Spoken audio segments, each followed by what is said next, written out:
Greetings, dear ones. I'm Kryon of Magnetic Service. And in this moment, it would appear there is a switch and a change.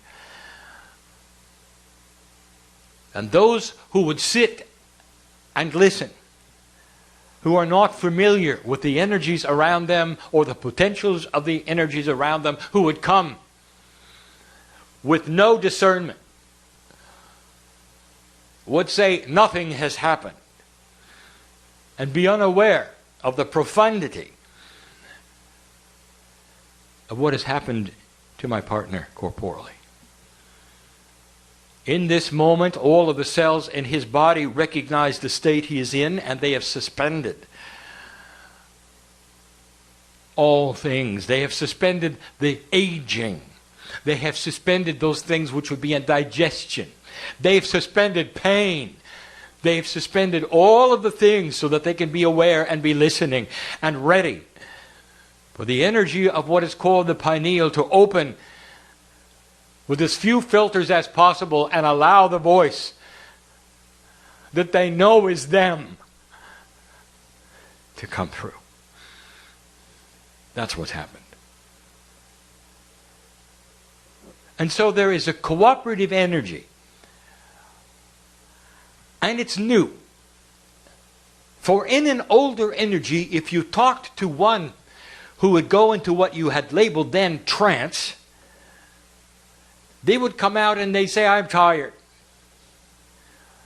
That this has sapped me of energy. And you can interview them to this day. They will tell you the same. And when my partner is done, if he could, he would dance. And the energy is great and grand. And he's not tired. Because in the few moments that he is in this state, he is infused not with just information, but with life force. He's in a state that most human beings do not allow themselves to be in.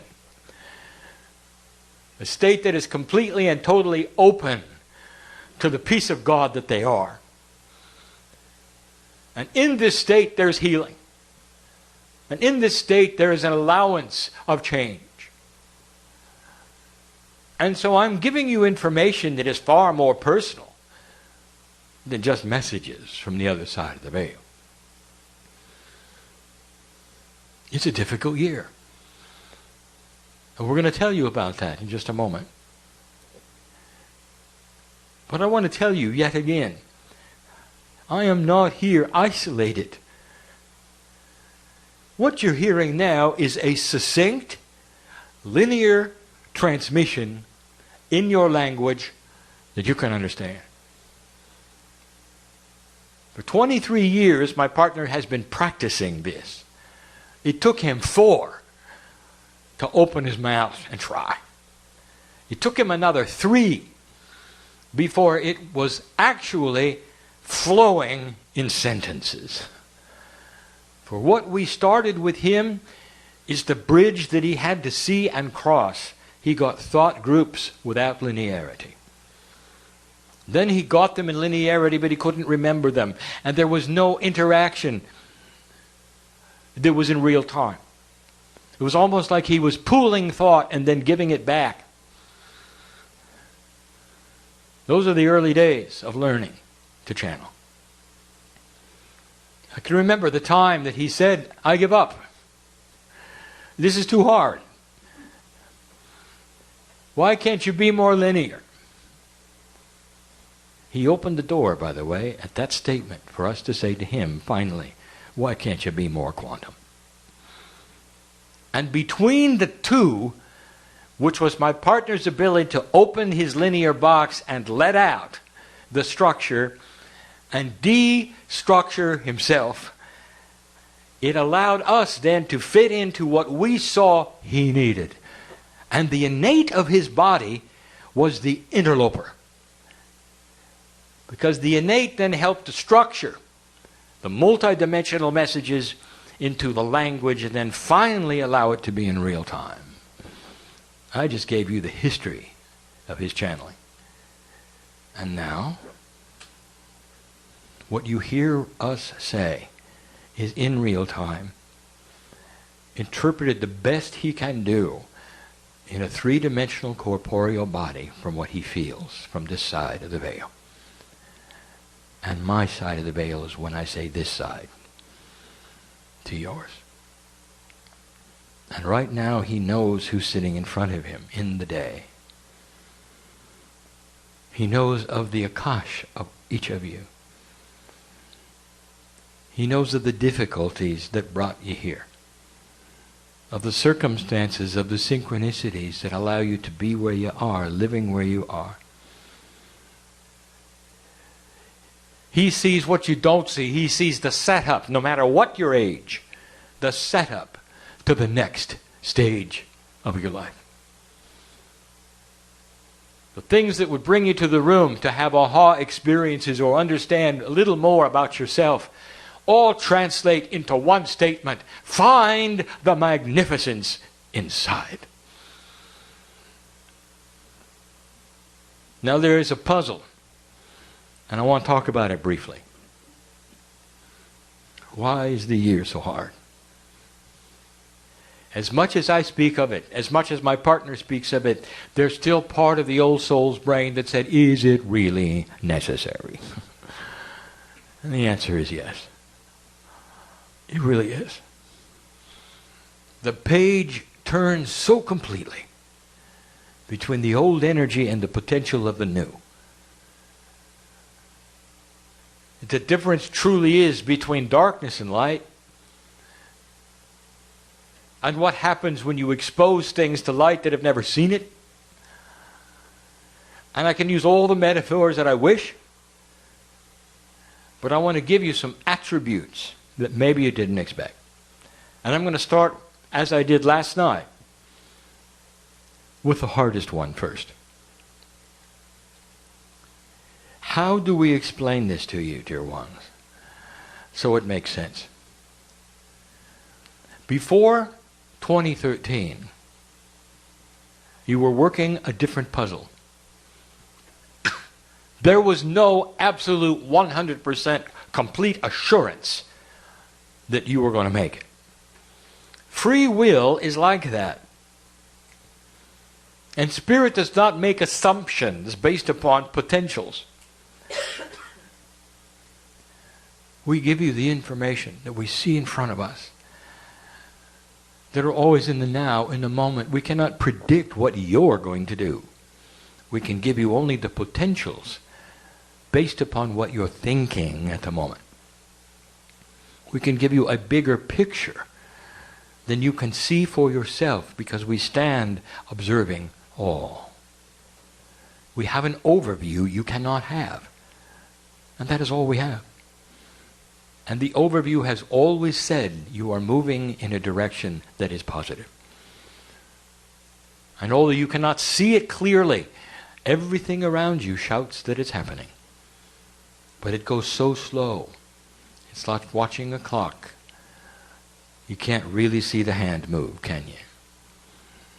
But you glance back at it and it's moved. You watch the plant grow, it's the same thing. You know it's happening in real time before you, but it's too difficult to watch it in real time.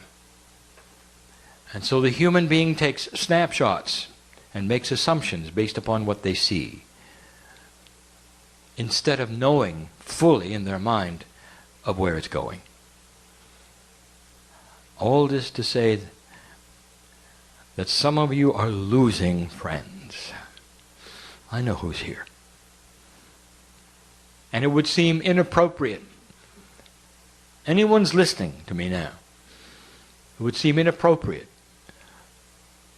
that you would lose a friend or you would lose a loved one at this point in time. Now there are some in the room who have recently lost those they've loved. And sometimes it's appropriate because of the age, and sometimes it's not because it doesn't seem like they were ready to go. In my partner's case, he's lost a team member. And I can remember in the moments that he found out, he was mad at me. He said, not fair, not correct, not appropriate. Light worker, doing good things, all those years left, and now he's gone. 2 weeks ago, he lost another friend. He's not alone. There are those in the room who are finding them. The same thing. It's a year of loss. Now I want to give you some reasons. I want to tell you clearly what we see now, we couldn't tell you before, and we're going to tell you now, and that is this. There is a great unspoken future that is starting to build right now. It's a future we couldn't tell you about because you hadn't arrived at the place where there was the potential. Now you are. You're in 2013. You passed the marker. It truly was a marker. And the indigenous saw it as a time fractal. They didn't call it that. But so clear was it in their vernacular that they built the calendars around it and changed them when the energy changed. Now we can tell you. Now there's planning. There are old souls which had to leave right now and last year, before it was time to leave, so that they could come in to my side of the veil, refresh themselves in the few months that it was going to take, and come back literally within the year as newborns, so that they would be the elders when some of you got to the place on the other side of the veil where you had the chance to do it, and they will teach you when you get there.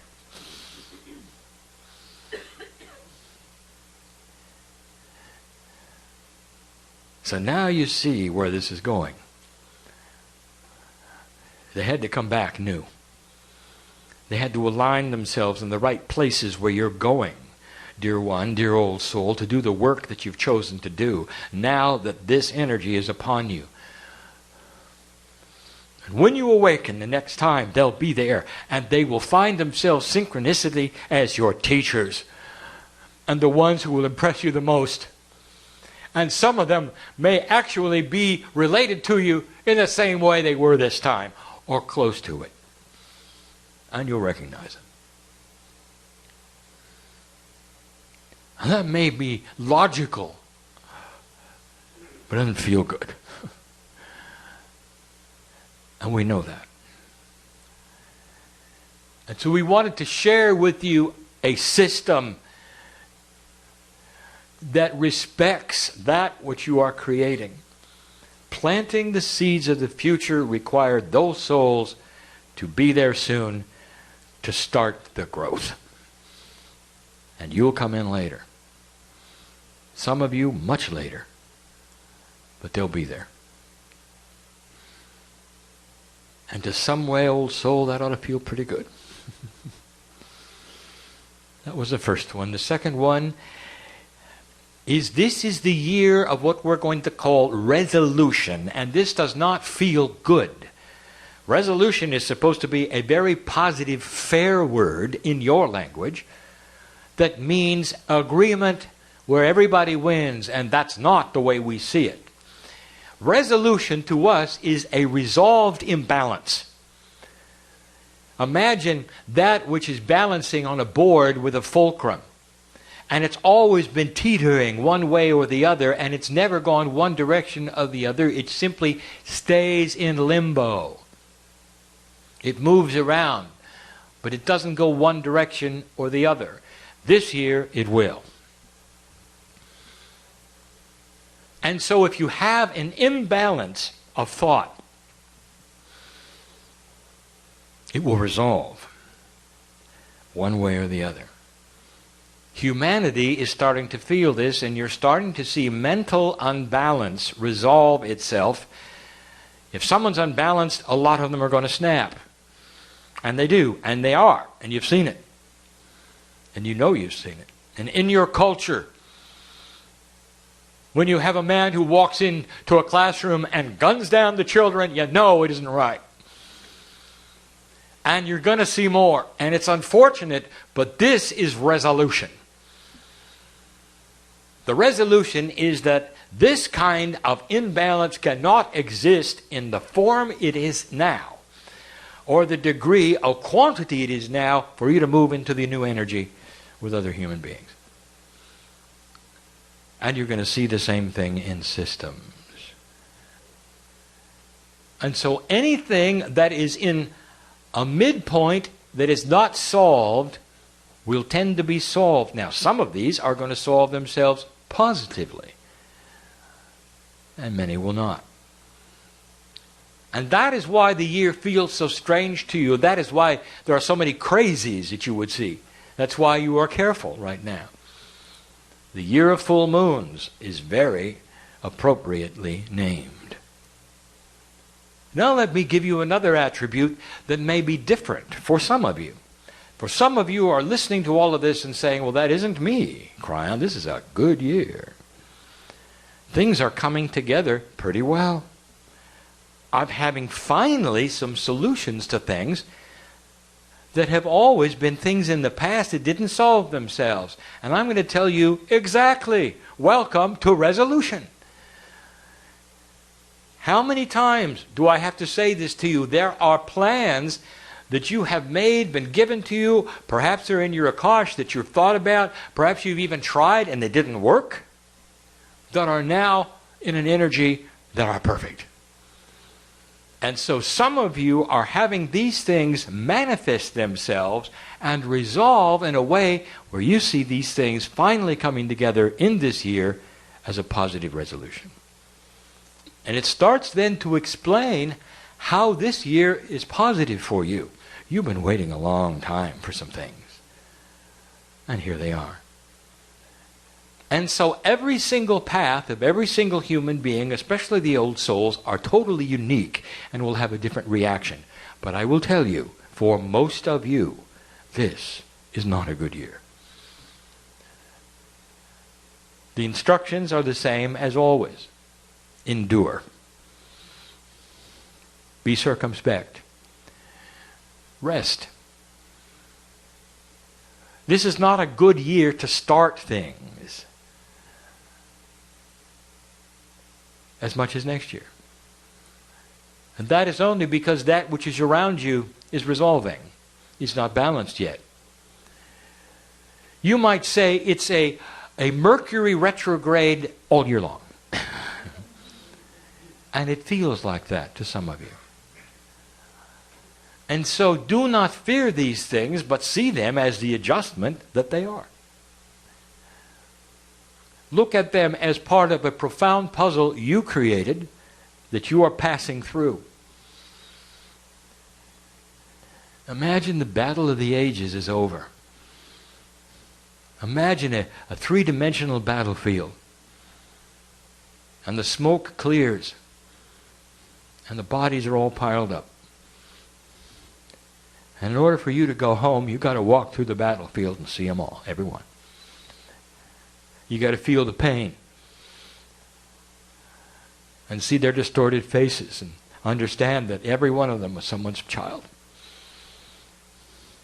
And it's going to take you all year to get through the battlefield. And it's not going to feel good. And you're going to wake up at night thinking about it. It's the best we have. Best metaphor. It's uncomfortable. To shift energy to the degree it's beginning to shift. The readers who work in this very building are working with this puzzle every single day. And they will tell you that they will have people coming to them who have never even come to a reader because they're at their wits' end. What is it? Why is it? Why me? And you'll have a tendency to victimize, to blame yourself, to think that it's all turning around in an ugly way. Because that's what change looks like. And the final item is this. All around you, dear ones, is proof of what I'm telling you. You have 2 countries in turmoil at the moment and a third one about to go. And all 3 have been stable for a very long time. And who would have thought that Egypt would be part of that. Syria, ruled with an iron hand a certain way, very, very, very stable, would then erupt the way it did. And if you take a look at why and why now, you'll see the timing is here, 2013, 2012. And it's around human consciousness that is starting to be more transparent, saying we do not want what we now understand is unbalanced in our country. We see it teetering one way or the other. We want finality. We want resolution. And that is what they're demanding. And it's ugly to look at, for there is death. And there is turmoil and there is frustration. And it may take longer than you want it to. But someday you will look back and see what it has brought. For human consciousness is starting to increase in what it expects in the way of integrity. Governments want power, but their people want schools and hospitals and good streets and parks and peace with their neighbors. And that says it. And so expect more of this, especially this year. And more of the turmoil you see and the integrity that is starting to be missing, that is starting to be exposed. And so we close this message the way we started it. I know who you are, magnificent one. I sit at your feet in awe. Do not miss this point. Old souls have been here through all of the transitions. Do you understand that? 4 times you came close and 4 times you missed. 4 times you died in the process of trying. And this time you didn't. Do not miss this. There is something within your Akash that pushes a button that says, we felt this before and it didn't turn out well. Don't let it get you. It's the button of duality of fear that says that things are always the way they are and they will repeat themselves because that's the way it works, and it doesn't. You are magnificent, and you have the ability at this point to see it. And to cast all the fears and the voices in the back seat and tell them you're in charge now and you're driving the car. And that's the message of the day. I am Kryon, in love with humanity for what it has done against all odds. And so it is.